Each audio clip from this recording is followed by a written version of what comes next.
નમસ્કાર, અમરેલીમાંથી breaking news સામે આવી છે। અમરેલીના સાંસદ ભરત સુતરિયા અને ધારાસભ્ય કૌશિક વેકરિયાએ આજે અમરેલીની બજારમાં લટાર મારી। તેઓ વેપારીઓને મળવા અને તહેવારોને લઈને તેમની સાથે વાતચીત કરી। નવરાત્રી અને દીપાવલીની તૈયારીઓ વચ્ચે વેપારીઓએ પોતાની વાત રજૂ કરી। નેતાઓએ જણાવ્યું કે જીએસટીના સ્લેબમાં ઘટાડો થતાં વેપારીઓમાં આનંદ અને રાહત જોવા મળી રહી છે। વધુ સમાચાર માટે જોડાયેલા રહો। RP Gujarat news, Rajkot. કેન્દ્ર સરકારે જે જીએસટીમાં ઘટાડો કર્યો એને એ ઓલા દાયરામાં લઈ લીધી 18% અને 5%માં।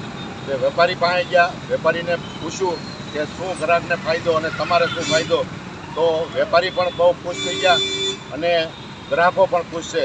એવી જ રીતે સ્વદેશી અપનાવો એના સ્ટીકર લગાવવામાં આવ્યા, જીએસટીના સ્ટીકર લગાવવામાં આવ્યા અને લોકો આ જે તહેવાર આવી રહ્યો છે આપણી સામે અટાણે નવરાત્રા ચાલે છે અને થોડાક દિવસની અંદર દિવાળી આવી રહી છે, ત્યારે ગ્રાહકો અને વેપારીઓ અતિ ખુશ છે।